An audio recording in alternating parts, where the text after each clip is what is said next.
Bună ziua, dragii mei, și bine ați venit la încă un vlog de pe canalul meu. Vă salut de aici din China și mai exact din Beijing. Vlogul acesta va fi dedicat punctelor turistice, ce puteți să vizitați și cât costă să intrați acolo. Așa că rămâneți până la final ca să aflați toate acestea. Pentru a intra la palat trebuie să vă luați bilet din afara palatului sau de pe site-ul oficial. În zilele mai aglomerate trebuie să faceți o rezervare din timp, dar cum este o zi ca asta, se consideră că nu e atât de aglomerat, deși cozile sunt de jumătate de oră cel puțin. Eu mi-am luat de aici, de la palat, bilet din prima curte. Am plătit cu Alipay, dar se poate plăti și cu cardul sau cu bani cash.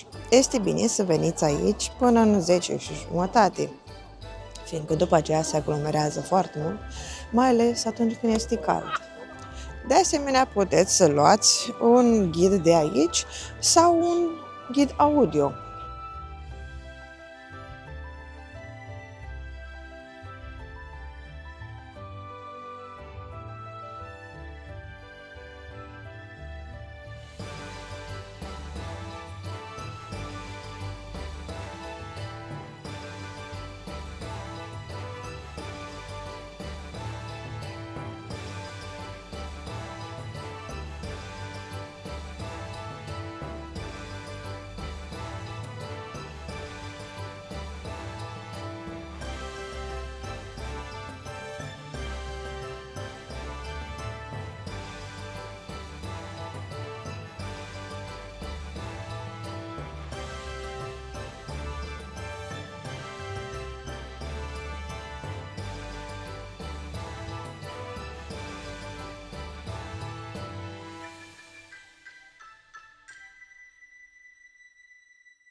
Curțile astea sunt imense, treci într-o curte în alta, pe sub o poartă și sunt imense. Da. Îmi imaginez aici cum soldații făceau prezentări, cum mărșăluiau. Foarte impresionant prin mărime. Te simți expus când ești în curte, te simți privit parcă din cele 4 direcții, fiindcă în cele 4 direcții sunt puse porțile sau clădirile și parcă nu știi ce este dincolo de ele și nu știi cine te privește, soldați cu arme. Da.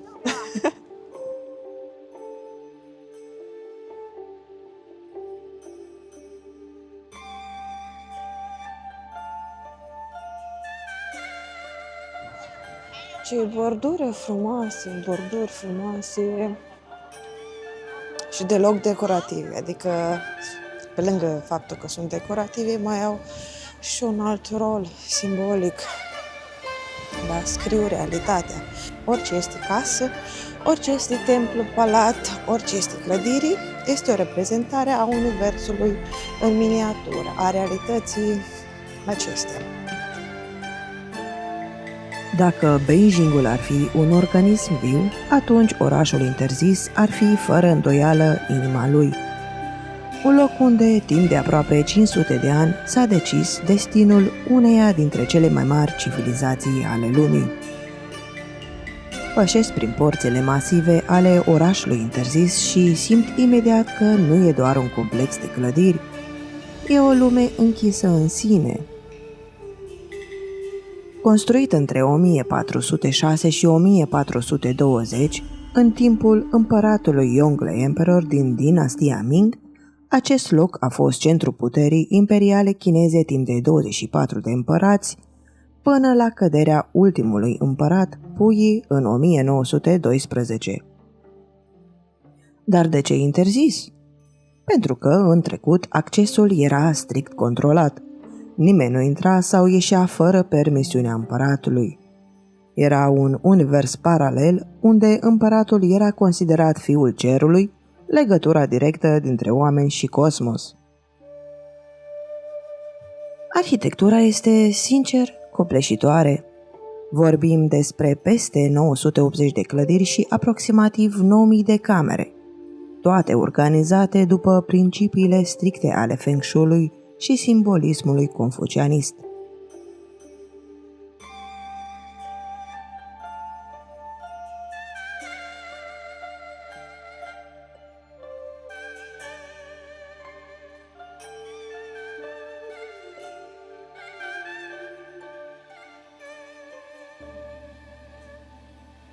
Totul este aliniat pe o axă de nord-sud, sugerând ordine, echilibru și autoritate absolută.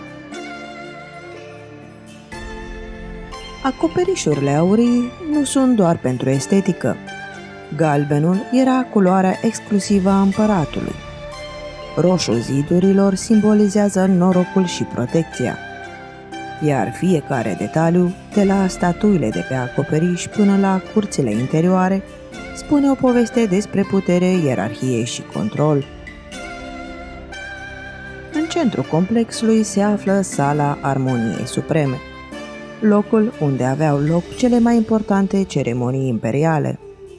Aici, împăratul nu era doar conducător politic, ci și o figură aproape divină, într-un sistem unde politica, religia și ordinea cosmică erau complet interconectate. Din punct de vedere geopolitic, orașul interzis simbolizează China imperială în forma ei cea mai pură. Centralizată, rigid ierarhică și profund ritualizată. Este expresia unei lumi în care puterea venea din tradiție, mandat divin și stabilitate, nu din vot sau dezbatere. Astăzi locul s-a transformat în Palace Museum, unul dintre cele mai vizitate muzee din lume. Dar, chiar și acum, printre valurile de turiști, există momente în care liniștea cade peste curți și aproape că poți auzi pașii funcționarilor imperiale sau șoaptele concubinelor dintr-o altă epocă. Și poate asta este partea cea mai fascinantă. Nu vizitezi doar un monument, ci pășești într-un sistem de gândire, într-o lume unde fiecare culoare, fiecare piatră și fiecare poartă avea un sens. Iar pentru noi, ca vizitatori moderni, întrebarea rămâne: cât din această mentalitate imperială mai trăiește subtil în China de astăzi?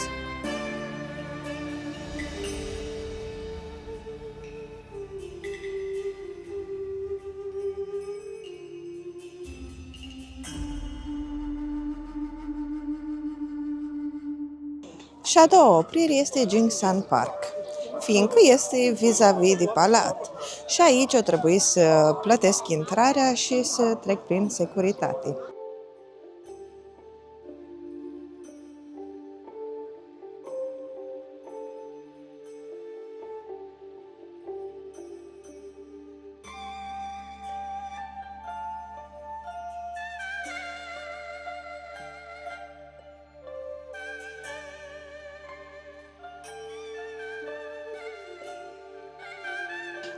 Nu vine să cred ce liniște este aici în parc față de palat. Deci, e incredibil. Este un loc excelent unde poți să mănânci dacă ți-ai luat la pachet ceva. Dacă nu, bineînțeles, poți să-ți iei de aici, de la magazin sau de la vending machines.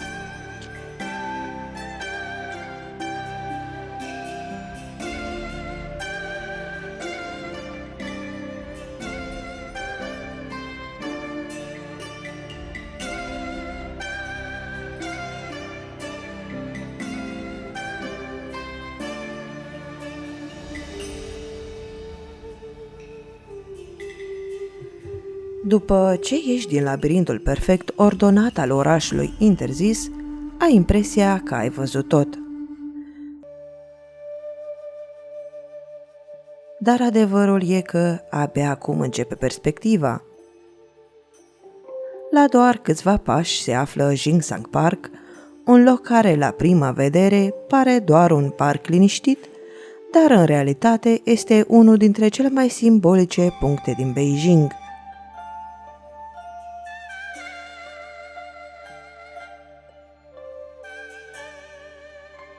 Dealul pe care urc acum nu este natural. A fost construit artificial în timpul dinastiei Ming din pământul escavat pentru șanțurile orașului interzis.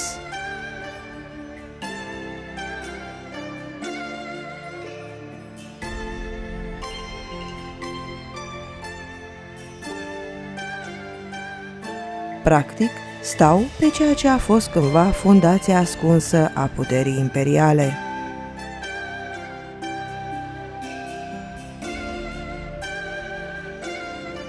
Și exact asta îl face fascinant. În vârful dealului se află pavilionul Wang Chun, iar de aici panorama este pur și simplu spectaculoasă.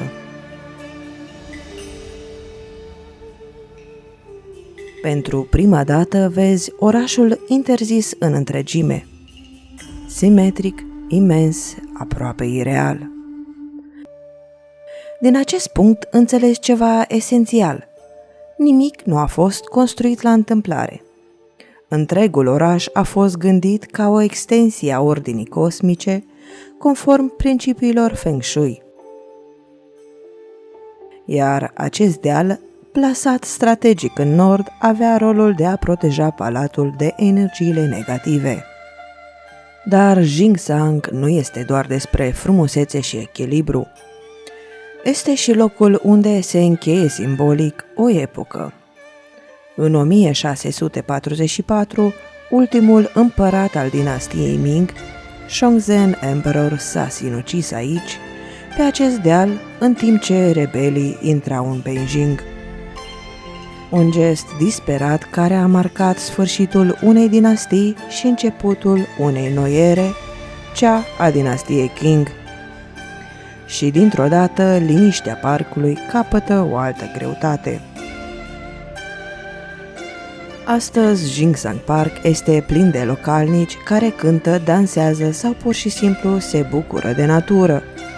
Este un spațiu viu, relaxat, aproape în contrast total cu rigiditatea imperială de peste drum.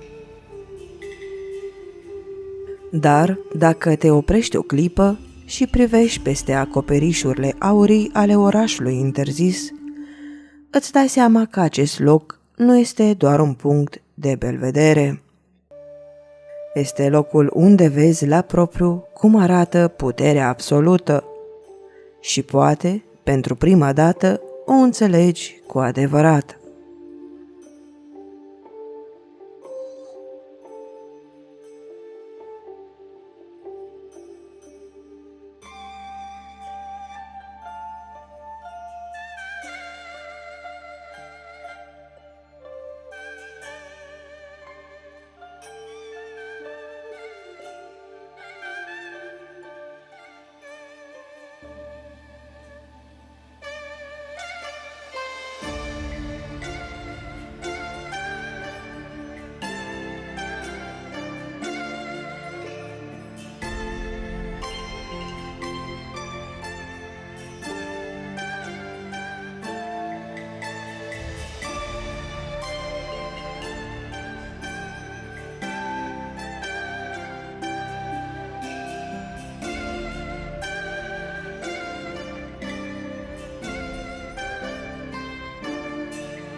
Ce tare! Uite că dacă am explorat zona, am găsit ceva foarte frumos.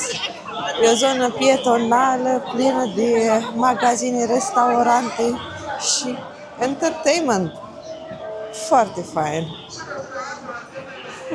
Și foarte curată și foarte safe. Bineînțeles că poliția este la fiecare colț de stradă. Uite un tramvai pe care poți să-l iei. Foarte faină zona.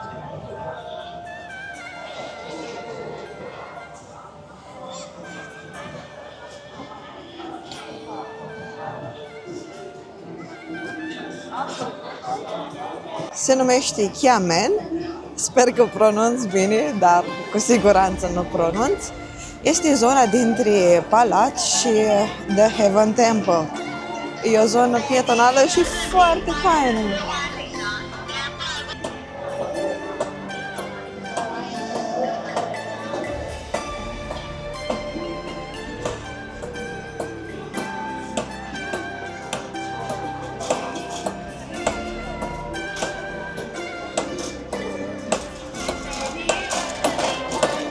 Foarte frumos, îți fac bijuteriile pe loc sau cel puțin îți arată cum se fac bijuteriile manual.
Și iată-ne la cea de-a treia destinație, The Heavenly Temple sau Temple of Heaven, Templul Raiului sau templul unde stau zeii.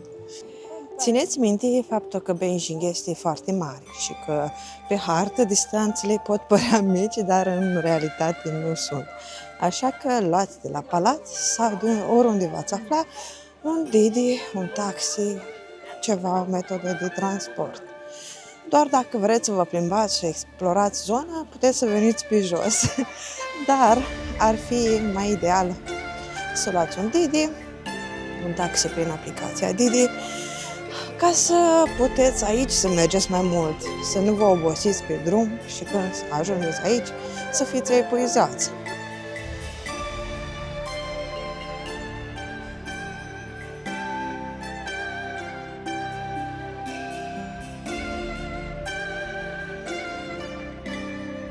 Temple of Heaven, locul unde împărații vorbeau cu cerul.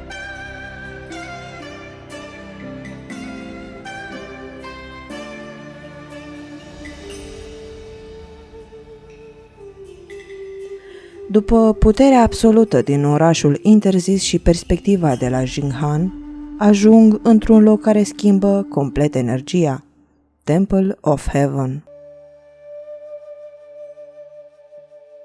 Aici nu mai este vorba de control, ci despre conexiune. Construit în 1420, în același an cu orașul interzis, templul era locul unde împărații din dinastiile Ming și Qing veneau să se roage pentru recolte bune. Dar, în realitate, ritualurile de aici aveau o semnificație mult mai profundă. În cosmologia chineză, împăratul era considerat fiul cerului. Nu era doar un conducător politic, ci un intermediar între oameni și univers. Iar dacă recoltele eșuau sau dezastrele loveau, nu mai era o problemă naturală. Era un semn că împăratul și-a pierdut legitimitatea divină. Asta înseamnă că fiecare ceremonie de aici era de fapt un act geopolitic.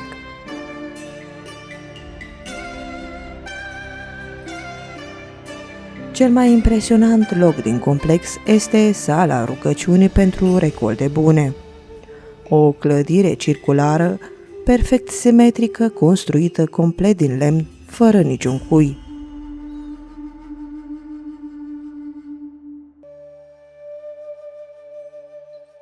Acoperișul albastru simbolizează cerul, iar forma rotundă contrastează intenționat cu pătratul pământului, o reprezentare vizuală a armoniei dintre cer și lume.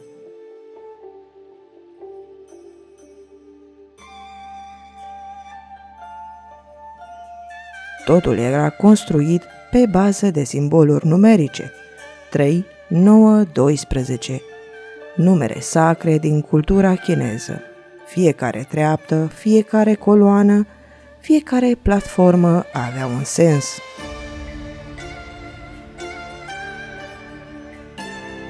Iar acustica este incredibilă.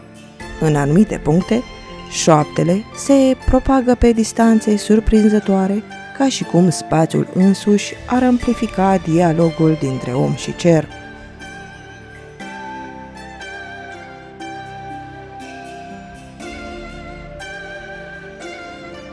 Din punct de vedere cultural, locul reflectă influența profundă a confucianismului, unde ordinea, ritualuri și armonia sunt esențiale pentru stabilitatea societății.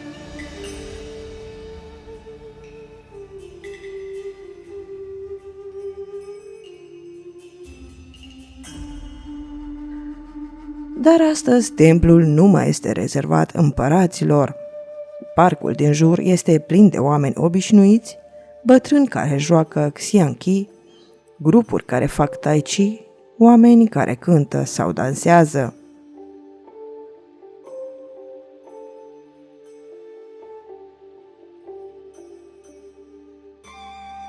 Este un contrast fascinant, un loc unde odinioară doar elitele aveau acces, acum devine spațiu pentru viața de zi cu zi.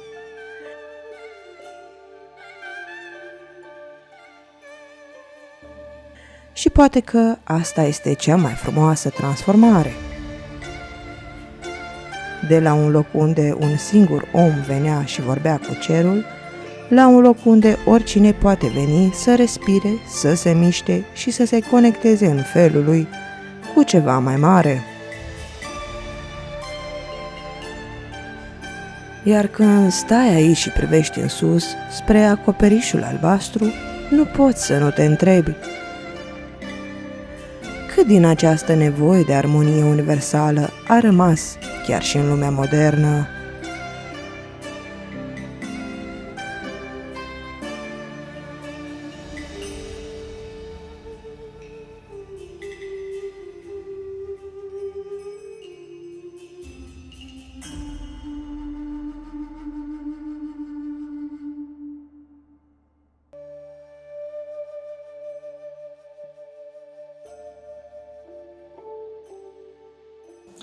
Cea de patra oprire va fi zidul chinezesc.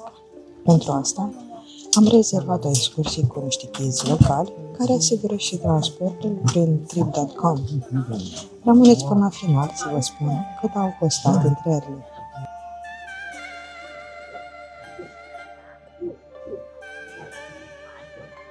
Vai, ce sos este! Wow! Ok, deci recomand să alegeți de pe trip.com, fiindcă ei se ocupă tot, da, de transport, de bilete, îți explică ce rute să alegi. Nou, ne pus la dispoziție două rute, ruta roșie și ruta verde. Ruta roșie e mai lungă, face vreo 2 ore și jumătate, dar tot așa, ei telescaunul, de fapt nu, acolo că e telecabina, până acolo și înapoi. Vai, ce sus este! Wow! Să vă arăt! Și ruta 2 presupune să urci cu scaunul și să cobori cu toboganul, să iei toboganul. Oh. Oh. Ok, da, numai că ruta a doua este mai scurtă, dar ai mai multe de urcat, adică ai scări de urcat și sunt scări, din câte am înțeles, înalte până la genunchi. Eu am ales ruta mai scurtă, bineînțeles, pentru tobogan. Da, dar mi-am luat 2 bilete, am zis că dacă mai am timp după aia, o să urc și pe ruta roșie, fiindcă este mai înaltă ruta respectivă. Da. Așa că voi o să vedeți ce am ales, dacă am avut timp sau nu. Dar e foarte fain. Am înțeles că toboganul ăsta e foarte lung. Și bineînțeles, trebuie să cobor destul de repede ca să nu prindă aglomerat. Fiindcă, iarăși am înțeles de la ghid că se face linie și poți să stai acolo o oră, 2 ore. Și nu de alta, dar pierzi autobuzul înapoi spre Beijing. Dar, tot așa, nu este nicio problemă, ei au mai multe autobuze și dacă pierzi la ora stabilită de ei, adică la 3, o să te întorci o oră mai târziu. Uite, să vă arăt ce priveliște am acum.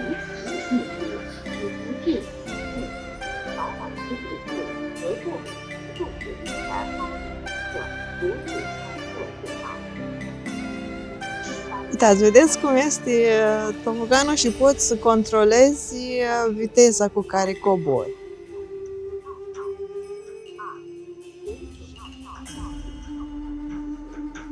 Vai, ce fain e priveliștea!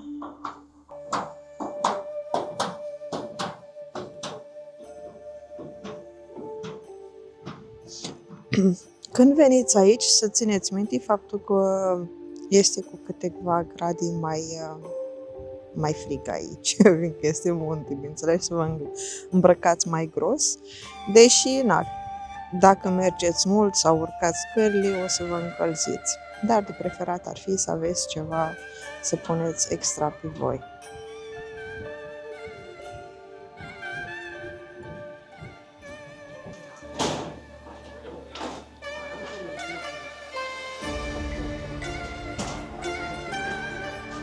Mi-am luat de aici o cafea, să mă bucur și eu ca pisicile de soare și să admir priveliștea, fiindcă mă așteaptă un drum lung.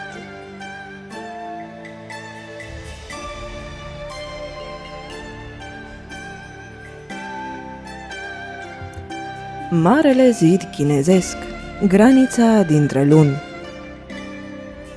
Și apoi ajung la ceva ce nu mai ține doar de Beijing sau de un imperiu.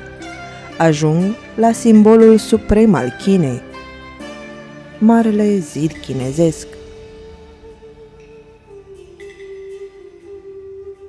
Dar adevărul e că zidul nu este doar un zid, este o idee. Construcția lui a început încă din secolul al III-lea înaintea erei noastre, în timpul primului împărat al Chinei unificate, Qin Shi Huang.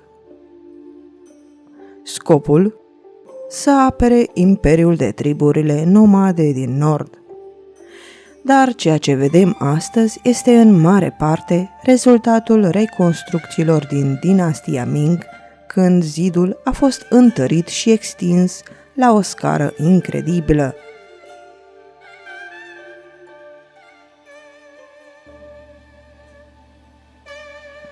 În total vorbim despre peste 20.000 de kilometri de fortificații. Un sistem complex de ziduri, turnuri de observație și fronturi care șerpuiesc printre munți, văi și deșerturi. Și când stai aici, îți dai seama că nu este doar impresionant. Este aproape absurd. Cum a fost posibil să construiești așa ceva acum sute de ani, fără tehnologia modernă? Răspunsul este simplu și dur. Munca forțată, sacrificiu și voința imperială de fer. Se spune că sute de mii de oameni au murit în timpul construcției, motiv pentru care zidul este uneori numit cel mai lung cimitir din lume. Dar, dincolo de dimensiunea fizică, zidul are o semnificație geopolitică profundă. Nu este doar o barieră defensivă, este o linie simbolică între două lumi. China agrară, organizată, stabilă, și lumea nomadă, imprevizibilă din nord. Un noi și un ei. Și într-un fel această idee de graniță, nu doar fizică, ci și culturală, continuă să existe și astăzi. Privind zidul cum dispare în ceață peste crestele munților, ai senzația că nu are început și nici sfârșit. Ca și ambiția care l-a creat.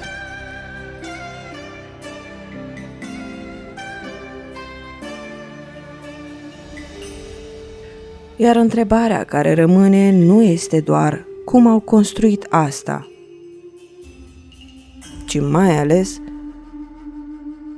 ce ne spune despre frica, puterea și nevoia de control a unei civilizații.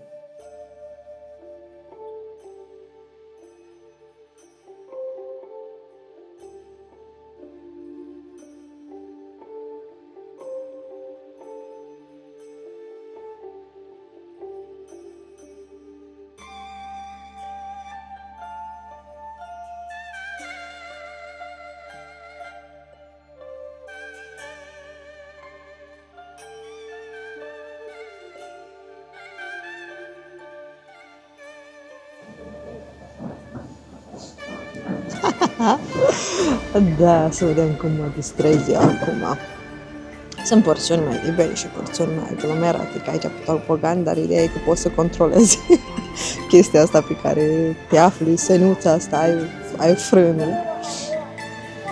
Da, acum așteptăm să avem o anumită distanță între noi, cel puțin 25 de metri.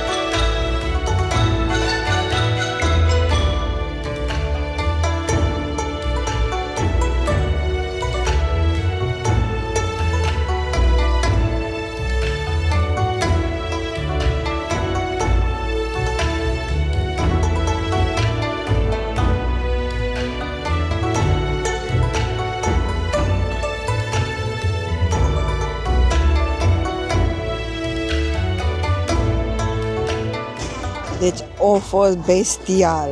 Deci superb plimbarea asta cu topoganul. Foarte faină.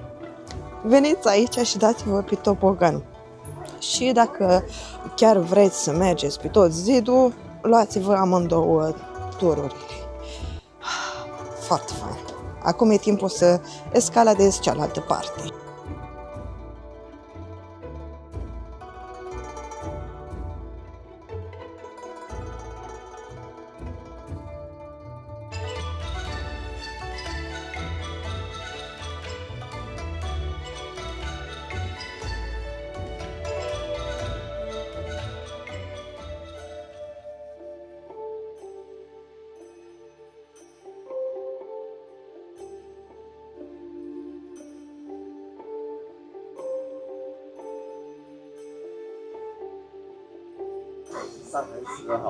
Se simte incredibil de aici. Nu pot fi mai recunoscătoare de atât. E incredibil ce priveliște este și îmi imaginez că primăvara, vara este și mai incredibil, dar bineînțeles și mai plin de oameni. Deci, și poți vedea Beijingul de aici. De asta foarte multă lume alege punctul ăsta, din cauza că este un punct mai înalt, deși este un drum mai lung. Foarte incredibil. China este incredibilă.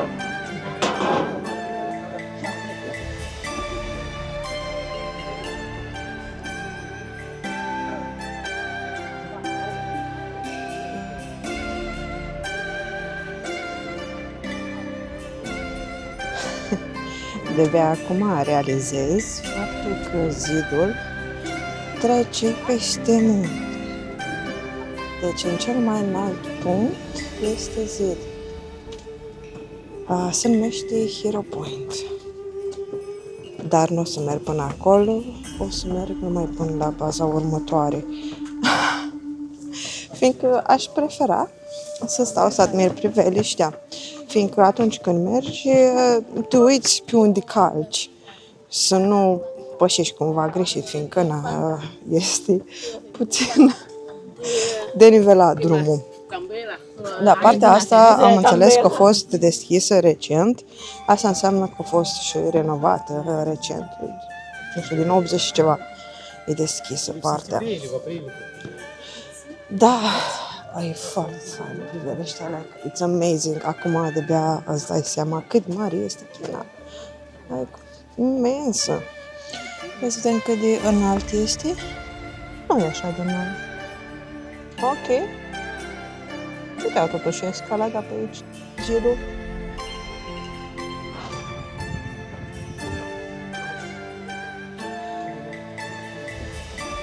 Și partea asta nu e nici atât de lată, adică cred că are o 4 metri lățime zidul.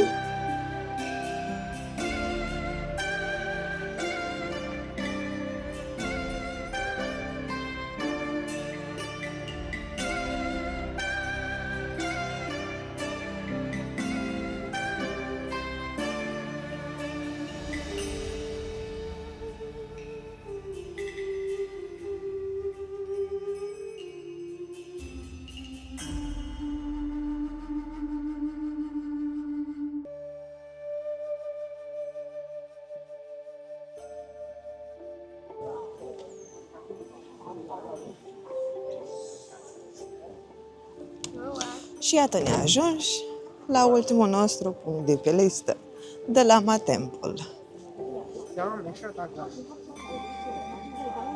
Bineînțeles că tot așa am luat bilet de la intrare, dar poți să le iei și online, nu e nicio problemă. Eu prefer să le iau de aici, de la fața locului.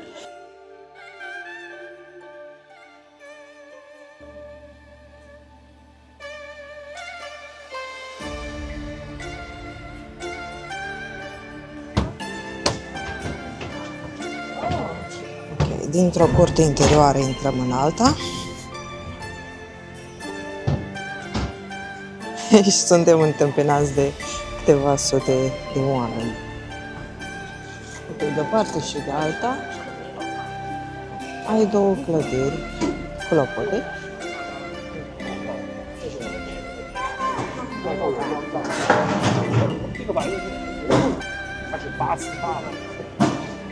și locul unde poți să te închini. Poți să îți așezi pe picioarele și să te închini. În stânga și în dreapta, iarăși niște entități paznici. Ce sunt?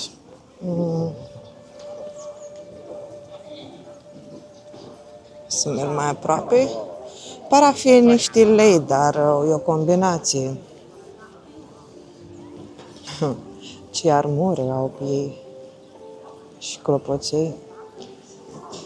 Tot așa țin niște bile de energie.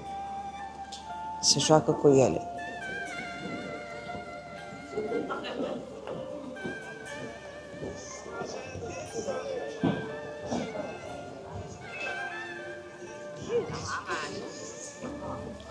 Să văd dacă pot să mă apropii, dacă am voie să filmez înăuntru.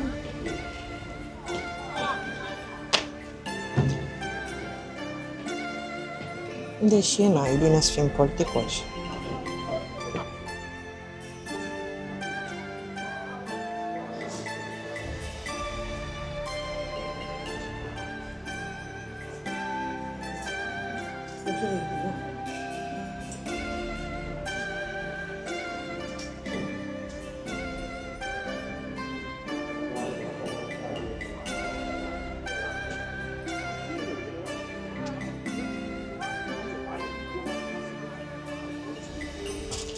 Înăuntru, bineînțeles, că n-am avut voie să filmez și așa am luat câteva cadre cu cei 4 împărați, dar n-am mai apucat să-l filmez pe Buddha și în spatele lui era un Bodhisattva, iarăși nu pronunț cum trebuie.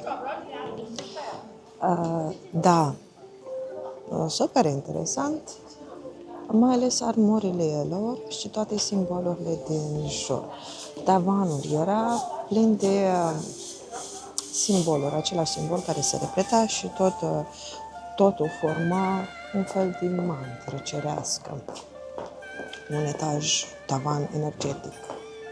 Iarăși, lângă Buddha se aflau câteva locuri esențiale pentru budism, dar nu voi vorbi aici despre, trebuie văzute în persoană. Sunt călugări aici, dar și agenți de securitate care au grijă de loc, ca totul să fie în ordine. Este fum peste tot, toată lumea arde aceste bețișoare, toată lumea se închină. Da, se trece prin anumite văluri de purificare, dar chiar dacă nu putem să filmăm acolo înăuntru, să nu filmăm cu Buddha, putem să filmăm curțile interioare și să le admirăm. Politică, despre asta este vorba, vă arăt ce puteți să vizitați și voi aici trebuie să descoperiți mult mai multe. Nu pot să vă ofer chiar totul vizual. Este o experiență pe care trebuie să o aibă fiecare.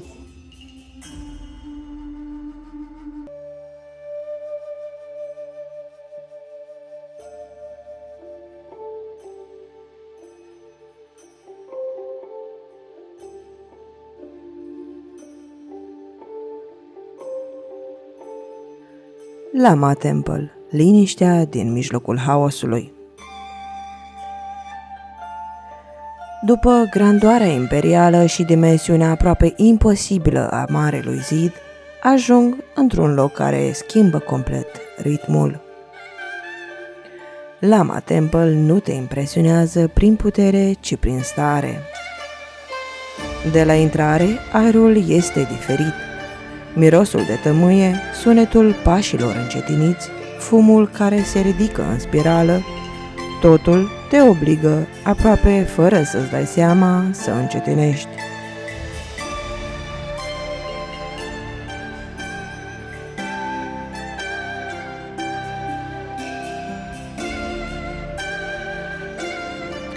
Construit inițial în 1694 ca reședință pentru un prinț din dinastia Qing, templul a fost transformat ulterior într-un important centru al budismului tibetan în China. Și aici apare o dimensiune geopolitică subtilă. Prin promovarea budismului tibetan, împărații Qing nu urmăreau doar spiritualitatea, ci și consolidarea controlului asupra Tibetului și Mongoliei. Regiuni unde această religie avea o influență majoră. Religia din nou ca instrument de putere. Dar, dincolo de istorie și strategie, experiența de aici este profund personală. Oamenii vin, aprind bețișoare parfumate, se roagă, se înclină de 3 ori, apoi repetă. Nu e turism, e ritual viu.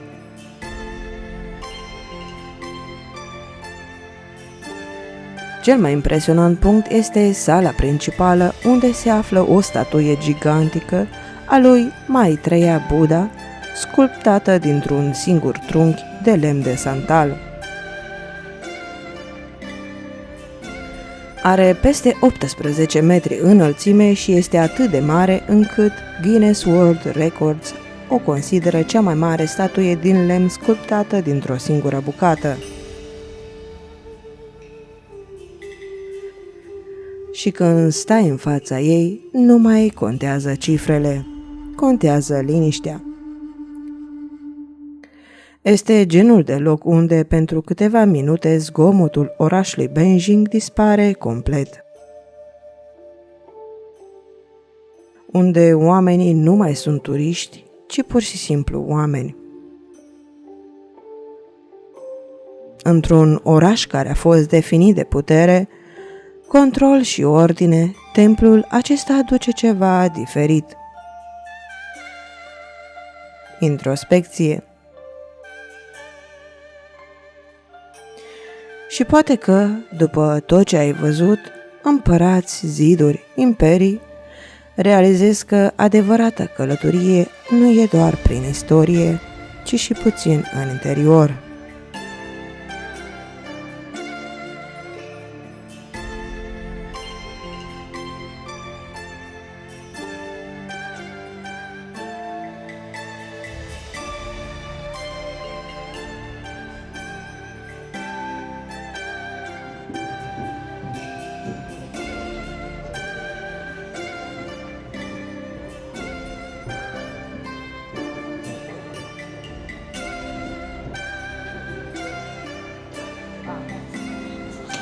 Așa.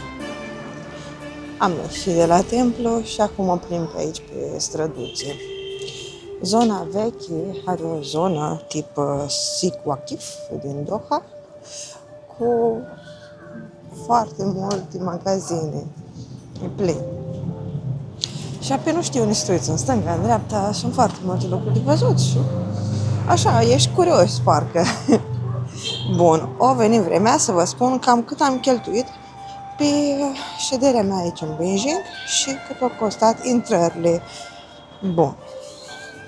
Prima intrare la Forbidden City, la Palat, a costat 20 de yuan. A doua oprire, care a fost în parcul de vis-a-vis de Palat, din am avut o priveliște minunată asupra Palatului, a costat 10 yuan. Deși da, 10 yuan, așa. La Temple of Heaven, a treia oprire, doamna de acolo m-a taxat de 2 ori. Și sunt 2 intrări, una în parc și una înăuntru, acolo, zona templului. Și am dat 10 yuan o tură și cealaltă intrare 20.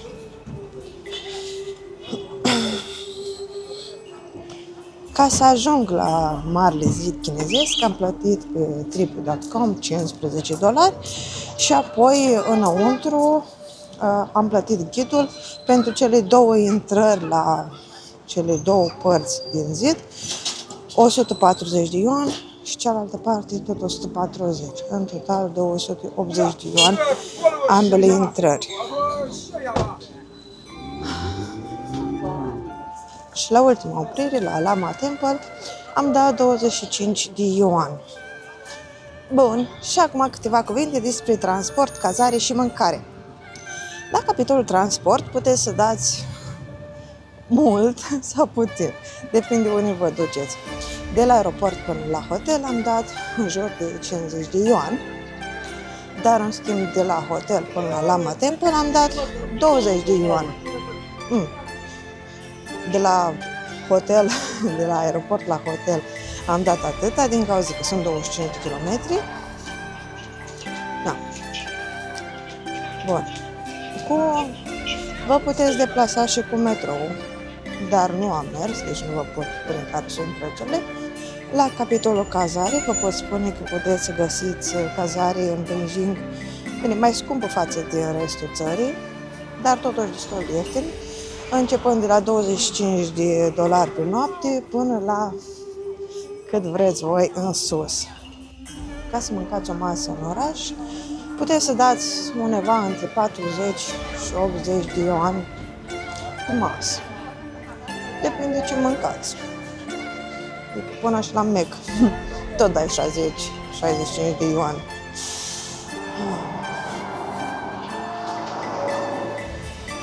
Mâncarea de stradă este foarte ieftină, puteți să dați între 10 yuan și 20 de yuan pe un crembuș, pe o clătită din asta sărată de-a lor, nu știu cum să zic, și apa costă până în 10 yuan. Sucul tot la fel, e destul de ieftin.